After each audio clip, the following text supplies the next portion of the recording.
I hope today bodes well for you. I wanted to talk about a matter which is very important to me, very important to all of us.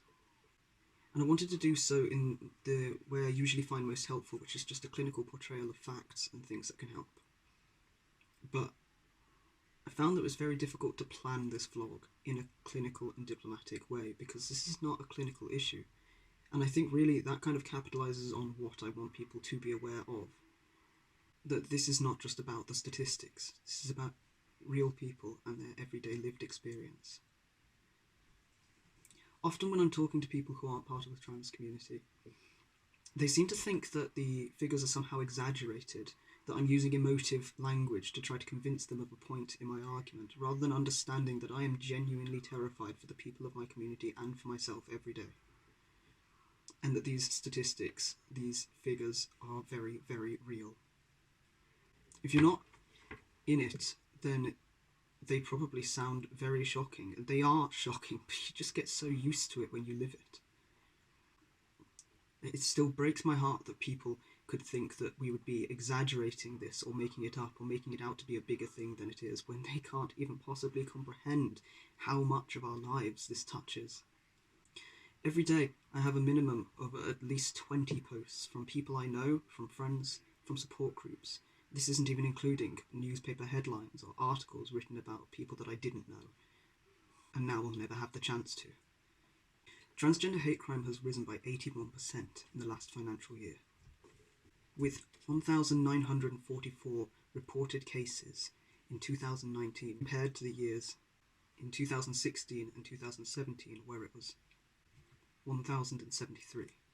West and South Yorkshire Police saw reporting of transgender hate crimes more than triple over the last 3 years. Police in Scotland recorded 92 crimes in the last year to March, compared with 76 2 years earlier. Wales recorded 82 hate crimes in 2018 and 2019, up from 37 in 2016 and 17.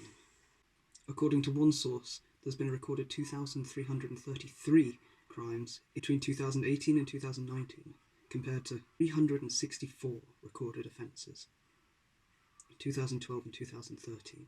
A third of trans people, which is 34%, have been discriminated against due to their gender identity when using a cafe, going to a restaurant, a bar or a nightclub. I don't tend to go to any of these locations. I go to nightclubs sometimes if I'm with a lot of friends, usually queer friends.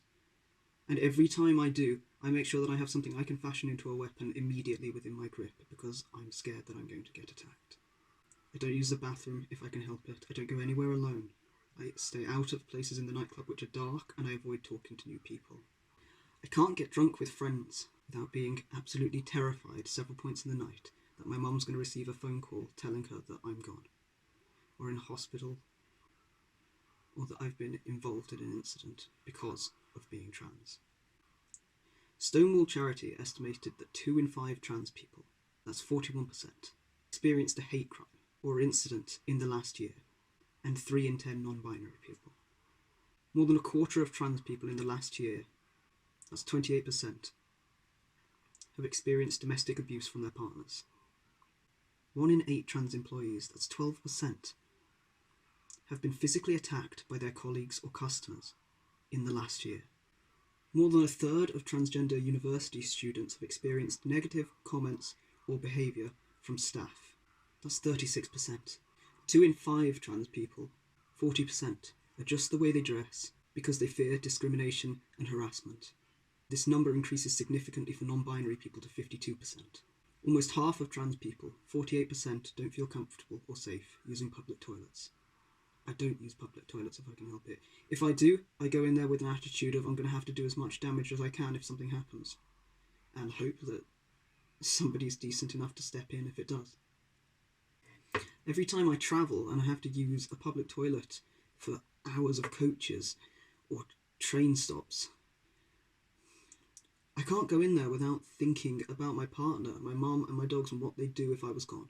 More than 2 in 5 trans people, 44%, avoid certain streets because they don't feel safe there as an LGBT person. I never walk alone at night. I keep my keys between my knuckles when I do. Having presented female for a few years of my life, I know that this is a common situation, something that you expect to do to be able to protect yourself. And I can tell you that I felt safer walking the streets alone at night with no one else around, presenting female, than I do as a trans man. And while obviously I can only speak for myself, my own personal experience, and this is not about Oppression Olympics or who has it worse, it's terrifying for women as well, and it shouldn't be for either of us. But for me personally, I fear for my life a lot more when I go out now. I get a lot more comments and I have to defend myself more often. So far, I've been very lucky. Perhaps the way I dress is off-putting and it does me favours. Maybe the moral outrage I feel at the fact that they would have the audacity to try to threaten someone's life because of the way they presented themselves makes me seem unapproachable if confrontation happens. Maybe I'm just really lucky. Because so far, I haven't had anything violent happen beyond shouting words and the person backing down. But it happens a lot. Every single time I go out of the house, I wonder if I'm going to come back in. I wonder if it's going to be the time my mum has to receive a phone call because I went to the shops on my own. Because I was a bit late getting a bus and I had to walk back through streets that were dimly lit. And yet whenever I tell people about this, they argue against the points, they bring up statistics. They say that it could be due to an increase of reporting. I can see it happening before my eyes. And I am sick of having phone calls from my friends telling me that their life was under threat because of the way they looked and the way they presented themselves. We are dying and we are being told to bleed carefully so as not to stain the carpet. Being warned to scream silently in case we wake people up. This world is progressing at a terrifying rate. If you're not trans and you can't see it, you know, that's kind of the point of being a marginalised group of people. If you're not in it, you won't see it. The one thing you can do is listen to us when we tell you that we are dying and we are scared, and it is very, very real.